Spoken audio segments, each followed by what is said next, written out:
for visiting my channel, Past, Present, and Future Gnosis. It's your host, Gnosis, and I'm back again for another one, everybody. Thank you all for taking the time for visiting this channel, man. And let's get straight into this, because this video is going to be another really important video, because have you been watching my videos in the past, I dive deep so much on this topic. And of course, it's going to be the Greeks, the Greeks, the Greeks. But before I begin, I want to say thank you to all the newcomers and all to the new subscribers. It really appreciates me a lot, and welcome to this channel. And on here, I talk all about history, I talk about ancient religions, I talk about ancient codes and Hellenistic religions and then their practices and theology. So we talk about a broad subjects here on this channel. So again, thank you for the new subscribers and the new viewers that's watching this. But without a shadow of a doubt, let's get straight into this video.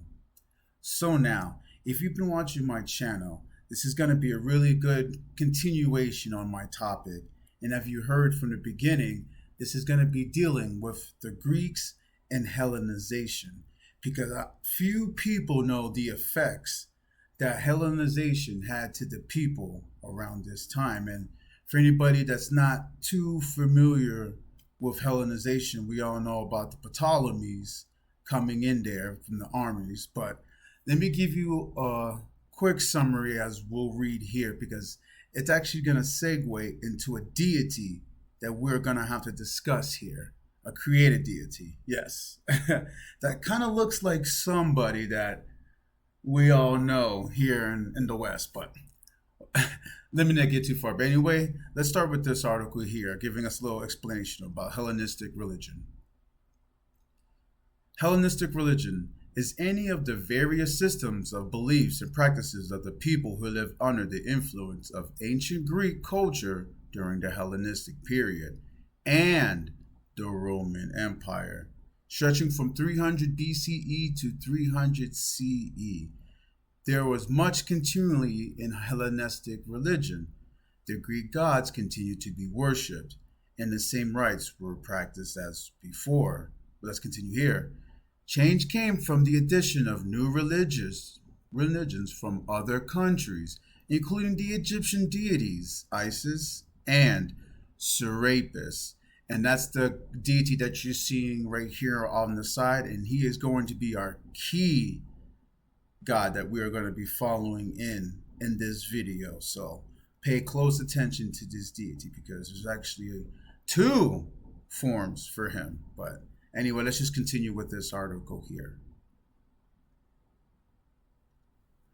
And the Syrian gods of Artagetus and of Hadad, which provide a new outlet for people seeking fulfillment in both the present life and the afterlife. The worship of Hellenistic rulers was also a feature of this period, most notably in Egypt, where the Ptolemies adopted an earlier Phoenician practice and established themselves as god kings. Damn, they could just establish themselves as god kings? Sounds like someone else is just anointing themselves. But hey, let's just continue. Elsewhere, rulers might receive divine status without the full status of a god. So now, just to break away from that article, and as you can see, so we have here Ptolemy, one of Alexander's army's generals, coming down here, and they're all dividing lands, and this is where Ptolemy established his kingdom. And as you can see, they are actually establishing themselves as god kings. I mean, like, without any rite or any ritual going through, nothing at all, without any authorization. They just happily just sprout themselves as god kings. So I just want you to pay attention now with the Greeks, because this is going to be an ongoing thing. So please pay attention. So, and then that they're able to give divine status to other groups. I mean, like, pay attention here, people. I just want to say, I can't stress this enough, because you can already see I'm laying the groundwork what's going to be happening throughout this video. So I just want to say there, though. But what's interesting is let's dive deep a little bit more about Serapis. Start off here in this article here, as it shows here. How to create a god. The origins of Serapis are deeply intertwined with the political and cultural transformation of the Hellenistic period. Following the death of Alexandria the Great in 323 BC, his vast empire was divided among his generals, leading to the establishment of several Hellenistic kingdoms. One of these was the Ptolemaic kingdom in Egypt, ruled by Ptolemy I Soter and his descendants. Just as I was explaining earlier, the Ptolemies establishing this area and this empire for himself. The Ptolemaic rulers, though of Greek origin, recognized the importance of integrating with their Egyptian subjects to maintain stability and control. And I want to make a quick insert because as of right now, which they invaded Alexandria of Philadelphia because he was a Macedonia. I want to point that out. Alexandria was a Macedonia. He actually didn't really like the Greeks too much. So that's a quick fact a lot of people browse through. But anyway, during this time, the Persians were conquering Egypt. And actually, when Alexander came down, he actually liberated this area from the Persians. So there's a little bit turmoil right now for control, as you can see, because of the Persians controlling this area. Now the Greeks are establishing their control. So just wanted to point that out while they're trying to maintain control. It was in this context that Serapis, a god who combined elements of Greek and Egyptian religious traditions, was created. Serapis was a centric deity, meaning he was formed by merging aspects of different gods. So here comes the merging of the two cultures together. Here comes the plays, ladies and gentlemen.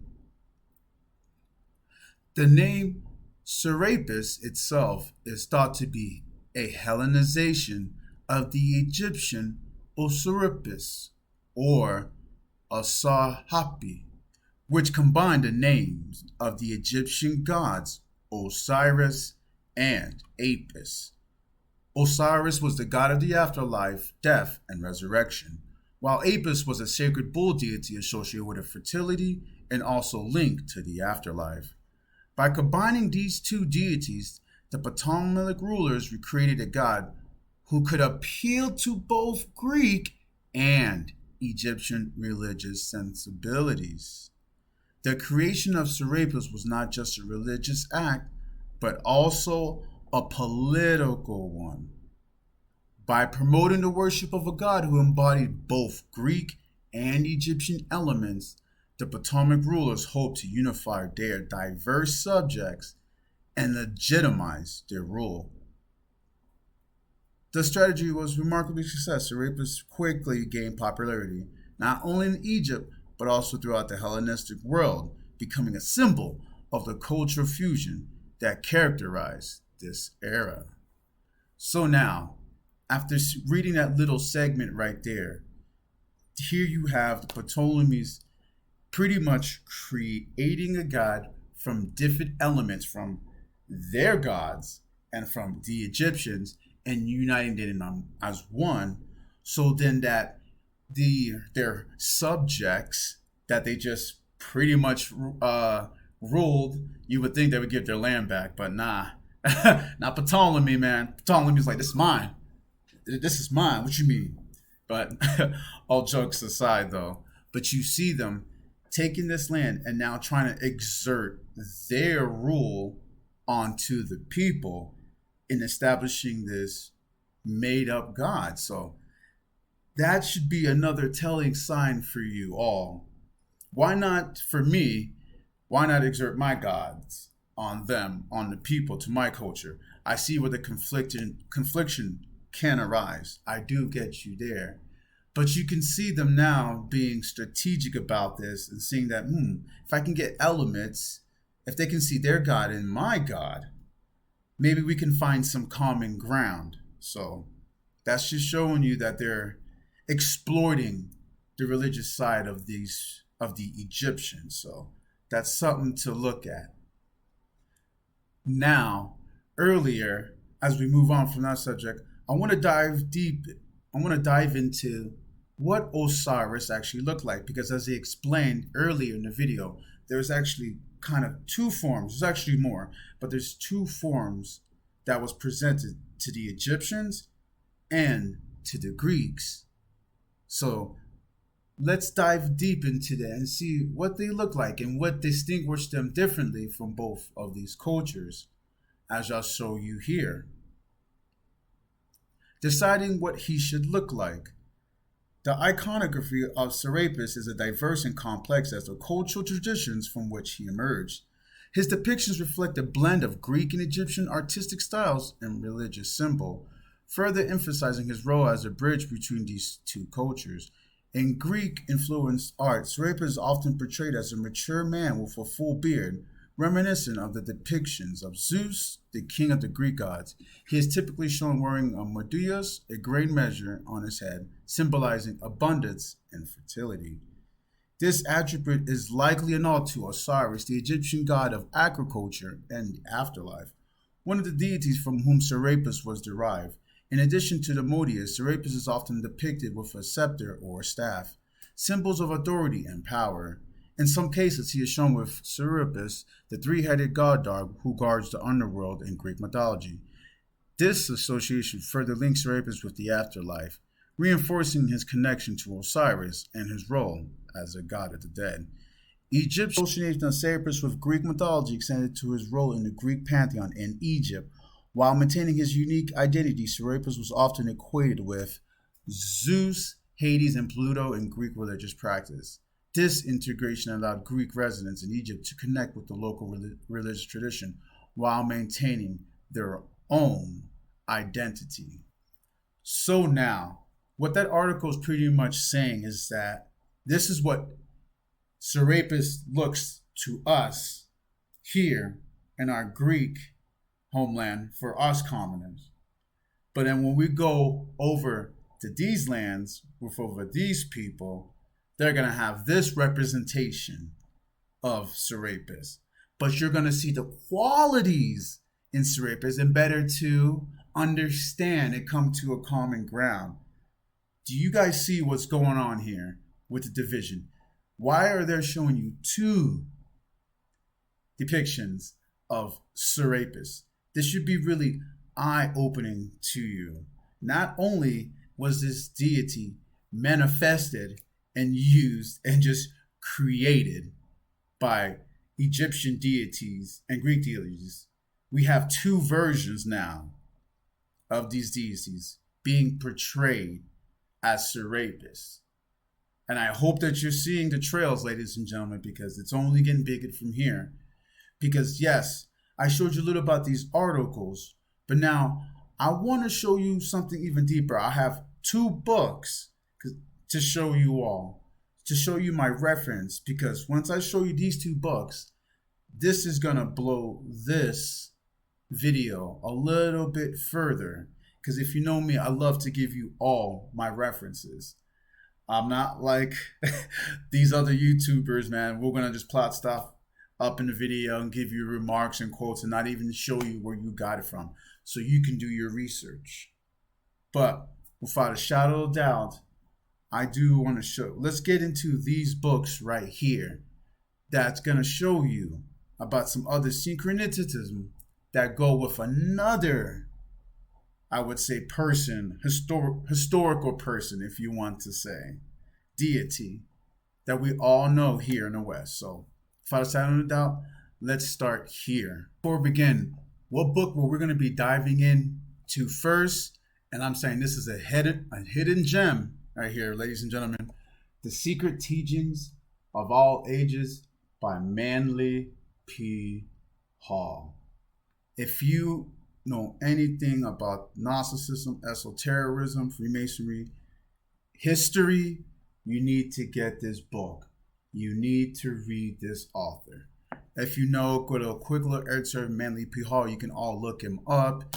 He was a 30-degree Freemasonry, one of the highest ranking in Scottish Freemasonry, the highest ranking in Scottish Freemasonry, because there are different degrees, and that's for a different video. But this man was really educated.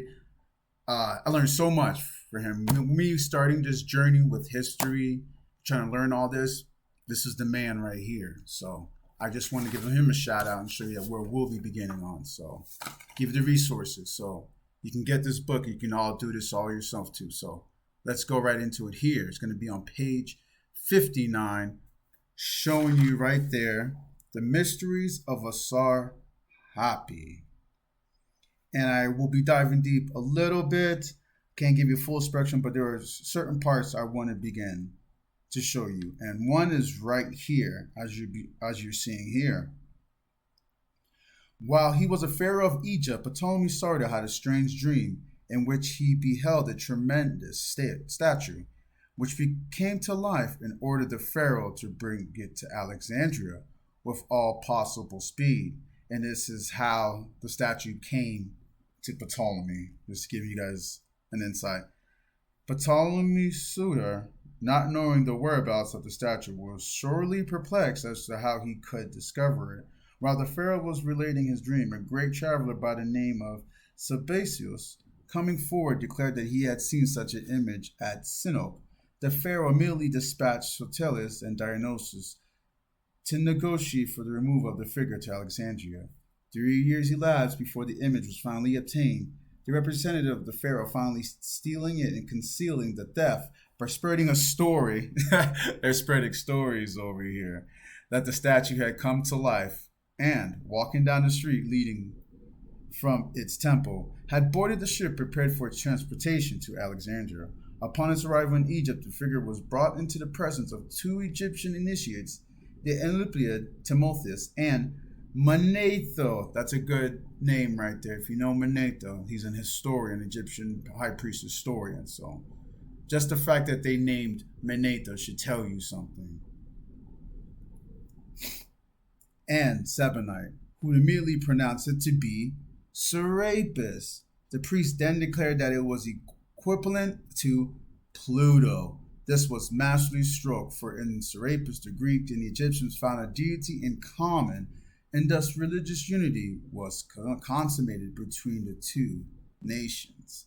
So yeah, as you just seen there from that little part, you have this story that was being manifested to explain how that statue that you saw on the left side of the pamphlet came to be there in Egypt. And you have Manetho, and I'll show you like a little page about Manetho right there so you can see about him, was there and equated it to Pluto, as the article explained also. So that's really appealing to see how this statue came to be and the versions of it, as I said. But there's another excerpt from this book that I want to show you here also. So let's still continue here. We have it here on page 63, and now this is where it's going to get crazy, ladies and gentlemen. So please pay attention, read along with me. The Gnostic mysteries were equated with the arcane meaning of Serapis, and through the medium of Gnosticism, this god became inextricably associated with early Christianity.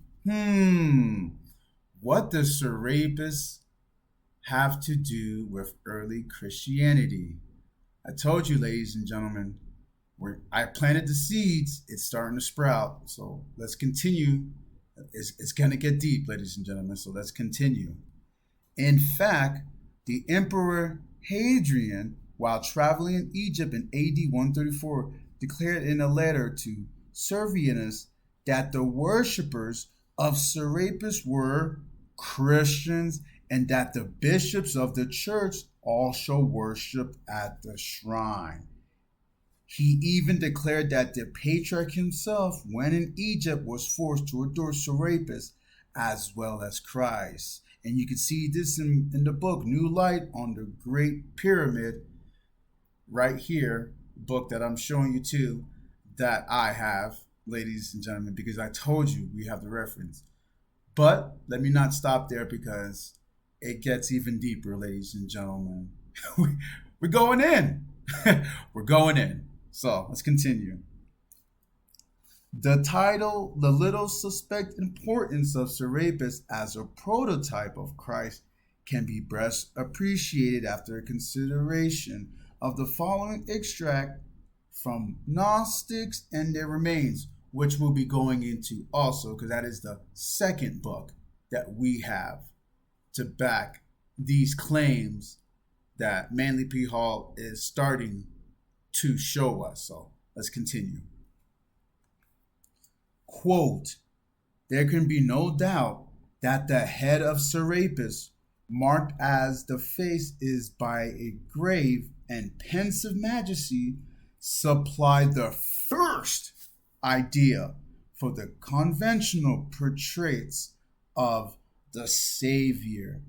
The Jewish prejudices of the first converts were so powerful that we may be sure no attempt was made to depict his countenance until some generations after all that had been held on earth had passed away.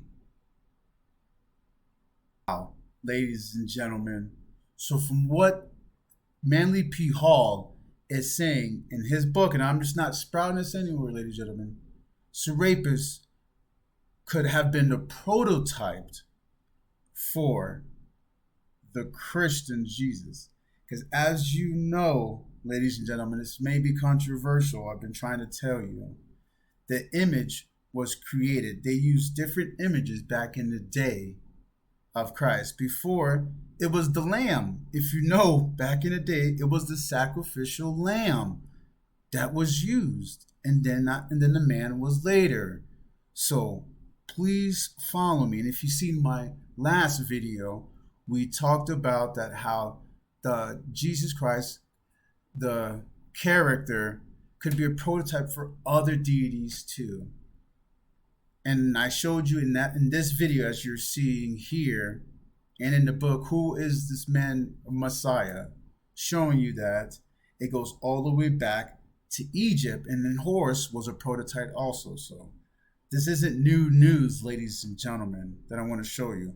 But what is new is that we have Serapis, this person right here, as you see, could be a prototype to Jesus. And if you just look at it, they look just the same.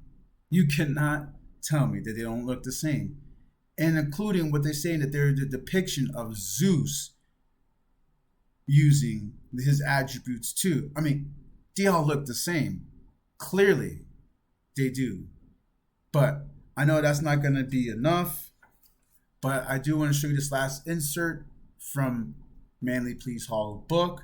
And then I want to show you some more into another book that you might find candy. So let's just find out this last part here. Several writers have recorded the remarkable fact that Christian symbols were found in the ruined foundations of this pagan temple. Socrates, a church historian of the 5th century, declared that after the pious Christians had raised the Serapis at Alexandria and scattered the demons who dwelt there under the guise of gods, beneath the foundations was found a monogram of Christ. Wow. Wow, ladies and gentlemen. So after we had these people come here and desecrate this temple, they found Christian symbols underneath the temple. Maybe a coincidence, ladies and gentlemen, but why would you use certain symbols that are associated with this certain culture, having it plainly right there in your temple, next to your holy works? So that is something to think about. But like I said, that is only one book. Like I would say, he could have got it wrong. Let's say that too. Let's say he misconstrued some things. So now I want to show you my second evidence that could back this claim up too. And it's going to be even deeper with that. So if you've gotten this far, I appreciate you for staying into it so I can show you these facts that have been here laid out for years for us to read and then to dissect. and why it is not on the mainstream in the front news. It's because they don't want you to know this. So anyway, don't want to keep spouting. Let's get to the second book, and let's say what it has to say about Serapis and Jesus being connected, and it being Serapis being a prototype to Jesus, as we'll go into it here now. Book The Gnostics and Their Remains, Ancient and Medieval by C.W. King. And this is going to be the main reference book. But again, I cannot go through everything, so I will be going through some of the stuff. But please, get this book, because it's going to be a good reference for you to keep in your library. So, and it's going to be on the chapter, The Worship of Serapis, on 158. And we are going to skip to page 168 of this section, as you're seeing here. This brings us that most wondrous identification, of all which Hadrian mentioned in the letter to his brother-in-law Severus, preserved by the historian Philopicus in his life of the tyrant Saturnus. Quote, those who worship Serapis are likewise Christians, even those who style themselves the Bishop of Christ are devoted to Serapis. The very patriarch himself, when he comes to Egypt, is forced by some to adore Serapis, by others to worship Christ. There is but one God for them all. Him do the Christians, him do the Jews, him do the Gentiles, all alike worship. Serapis Alexander too, who daily paid his devotions to Christ and Abraham, did none less expend large sums and decorated the temple of Serapis and Isis.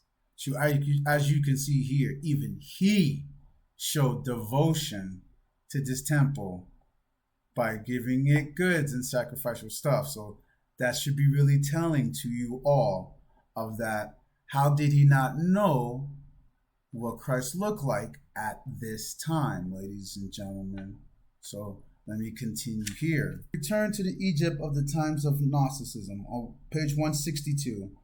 In the very focus of that theosophy, Alexandria, the syncretistic sects which sprang up so rankly there during the 3 first centuries of the Roman Empire. Remember, the 3 first centuries of the Roman Empire had good grounds for making out Serapis a prototype of Christ, ladies and gentlemen, considered as Lord and Maker of all, and Judge of the quick and the dead. For the response given to Anacreon, above quoted, advises that the philosophers at least saw in Serapis nothing more than the emblem of the anima mundi, the spirit of whom nature universal is the body, for they held the doctrine of the one harmonious whole, whose body nature is, and God the soul. So that by an easy transition, Serapis came to be worshipped as the embodiment of the one supreme, whose representative on earth was Christ. 1, 2, 3. Wow, ladies and gentlemen. I mean, like, this is really revealing. Here you have this made up god from the Greeks called Serapis,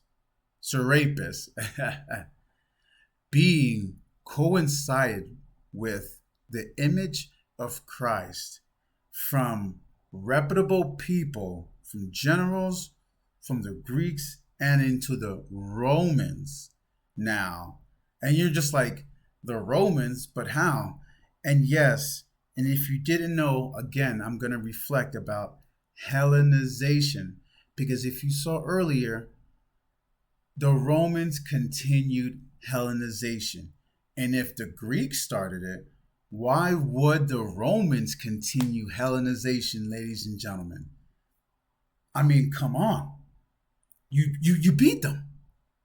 This was at the time your greatest threat. Everything about them, they were in there. They had all this area right here. You come in, you beat them, and then you follow the same doctrine. I mean, like, let's go to this article here, but this is something to think about, ladies and gentlemen. Let's look here. Serapis under the Romans and eventually declined. The worship of Serapis did not end with the close of the Ptolemaic era. Instead, it found new life and continued to flourish under Roman rule. Okay, Roman rule. The Romans, much like the Ptolemies before them, recognized the value of cultural and religious syncretism as a tool. Listen to this now. As a tool for political stability. How else are you going to control these people unless you all can find some common ground? And it's by religion. Something that's still used today, ladies and gentlemen. But let's continue here with the article. As such, they not only tolerated but they actively promoted the cult of Serapis, integrated it into their own religious practices. Okay. All right, continuing Hellenization. Under Roman rule, Serapis was often equated with Jupiter, the king of the Roman gods, and Pluto, the god of the underworld. This association with the key figures of the Roman pantheon helped to ensure the continued relevance and popularity of Serapis among the Roman populace. The Romans also adopted the Greek practice of associating Serapis with healing, oh Lord, leading to his veneration in the Roman healing codes. And one other god that you're going to see that is becoming up is another healing god that's going to be associated with Serapis. So stay tuned for that, because it just gets deeper, ladies and gentlemen, because the seed's already been planted now.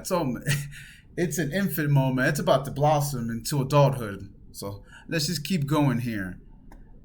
The Serapeum of Alexandria, the primary temple of Serapis, continued to be an important religious and cultural center under Roman rule.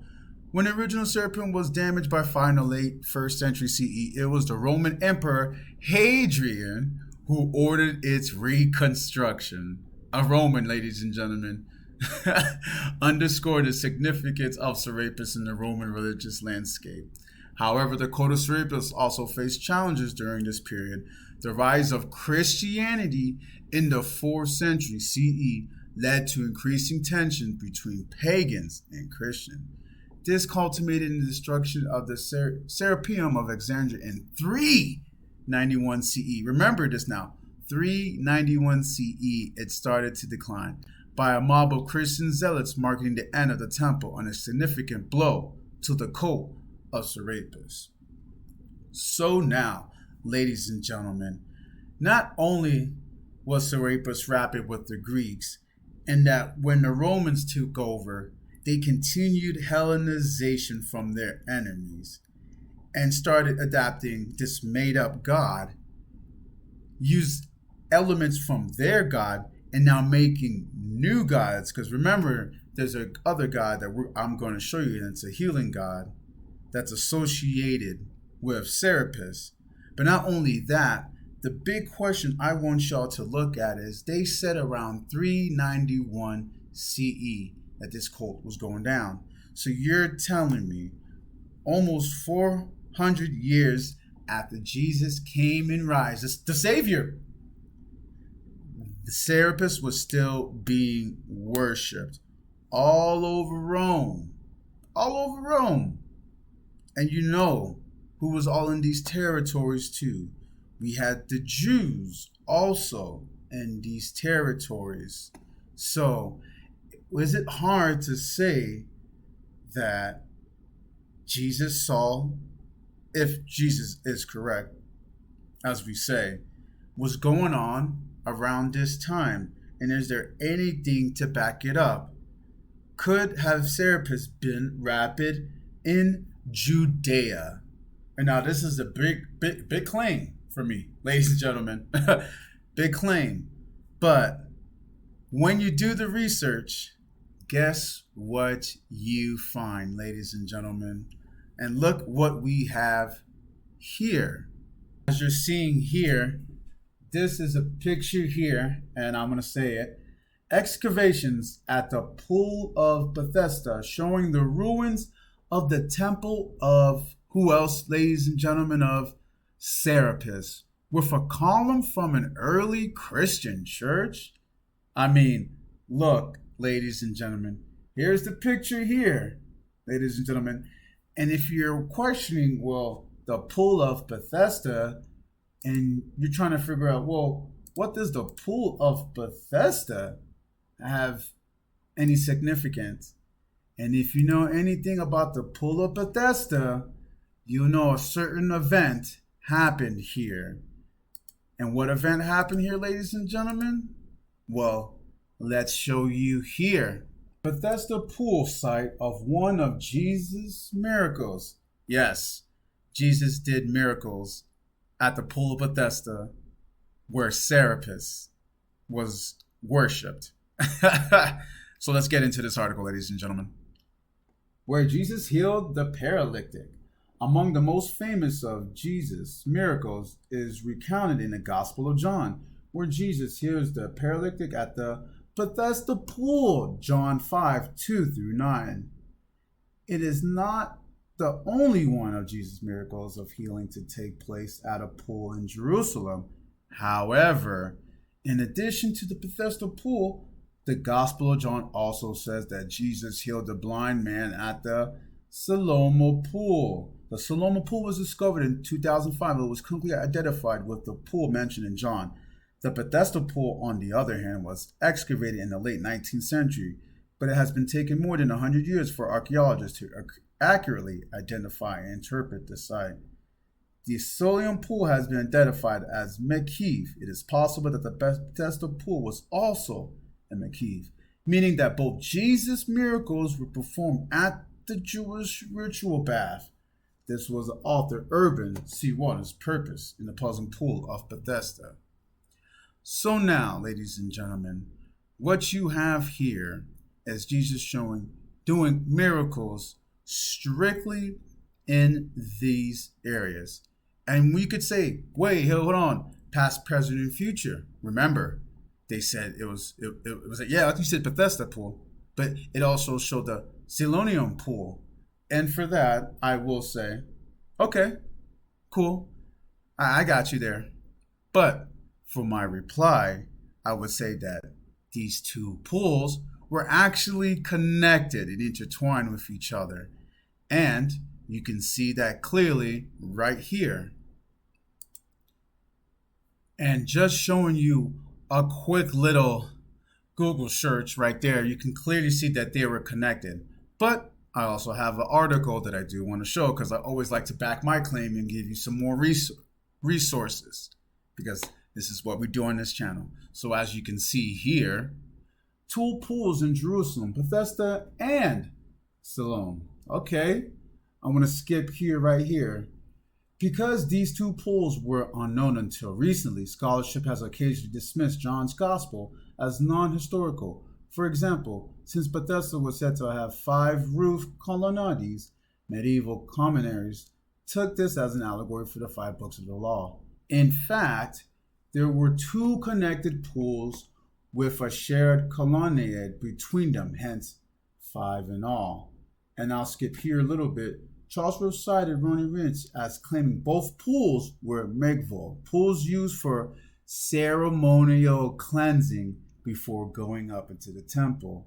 In both cases, there are stairs leading to a platform which is consistent with the other mikvah around Jerusalem. I mean, like, clearly there, ladies and gentlemen, the pools were connected, and all of this was happening here at the site that was worshiping Serapis. Well, and then you're going to hear the argument, well, does this prove that the Bible is real? It proves it in some way, but it doesn't prove about the character. Because remember, Serapis is now in Rome, and you know the Jews are going through it with the Roman Empire around this time. So don't forget about that.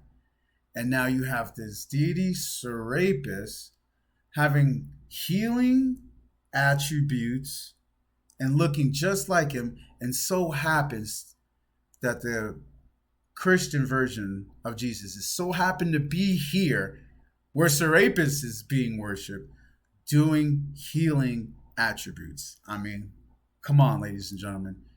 You have to think this through. I have set this all up for you all to see all this.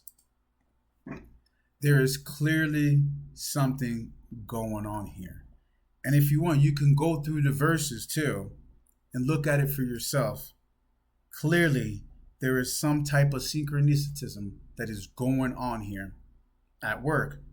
But the big question is, if they were to do this all the way back there, 300 BCE all the way to 300 CE, almost to the 4th century, making up gods from different cultures and infusing them into one and presenting it to the people. And you're telling me that this can't be going on right now? Listen to me closely, ladies and gentlemen. And this is what gets me, because this is all there for us to read. Where are the historians? Again, if you're watching my channel, where's the historians? Where's the biblical scholars showing you all that? No, you're going to get criticism and just trying to say get it shunned away. These are all here for us, ladies and gentlemen. If you just do the research. Too many times we're getting fed misinformation and no one wants to do the work. They just want to hear it, digest it, and just regurgitate it. And this is why I look at people crazy. I do, man. No one wants to put in the work nowadays. Like, we're all following this thing that we take so highly, and you don't want to do some research on it yourself? I mean, come on. What's wrong? What's wrong with these people? This is crazy. And now this is where the downfall comes with a society, because not all that's going to be put in the forefront, and then you have the blind instructing the blind and following the blind. So I did this video, ladies and gentlemen, just to get this out and to show you once again that Christianity is nothing new. This is just a recycled version from the pagans, if you want to call them that. But the old religions that were here way established before the Old Testament and the New Testament. They've been watching my videos. So we got to do this, ladies and gentlemen. But there has to be a change. And I do these videos to educate everybody, to give you all this information, because people are going to hide this from you. And how hard it is, I'd rather have the truth than be lied to. I'm just saying, for me, ladies and gentlemen, because once your eyes been open, you can't go back. Oh, Lord. When I tell you, when I got into this, man, I was, what? Learning about cults and other stuff, astronomy, astrology. Yeah. The Egyptians. What do these gods mean? Yes. You have to do this if you're really know into history, and if you really want to know the truth. You have to have an open mind and to look into this stuff.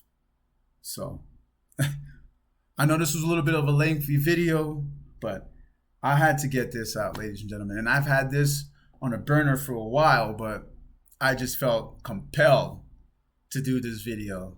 Compelled, because you get people saying, if you're in a community, history community, stuff like that, you'll be like, oh, maybe they got it from Caesar Borgia. Nah, they didn't get it from Caesar Borgia. Nah. Clearly, it had to come from elements from Serapis. Clear as day, ladies and gentlemen. So, but what do you guys think about this video and information about Serapis being a prototype to Jesus? And what do you guys think about these two books? Again, here are the books. The Gnostic and the Remains, Ancient Medieval, C.W. King. Like I said, I wasn't able to go in it too deep, but please get this book if you want to get more reference. And of course, Manly P. Hall. Man, AP Hall is the man. He's the man. But yeah, but like I said, I always give you guys the resources so you all can do your own work and come to your own conclusion, you know. And it's not like a shout out to anybody or trying to be attacked, but I just want people to read more and just do the research, you know. Come to the conclusion yourself because most people don't even know about this stuff, you know. But I do want to leave off with a good note. Thank you for taking the time to watching my video. It takes a lot of work to do this, and we're coming out with some bangers, man. And yeah, you know, yeah, see the new look? Doing things new for 2025. But before I go, always remember, I'm not your study guide. I'm just here to help you study. Y'all can catch that on the way. Have a great one, and I'll see you all on the next video. Cheers.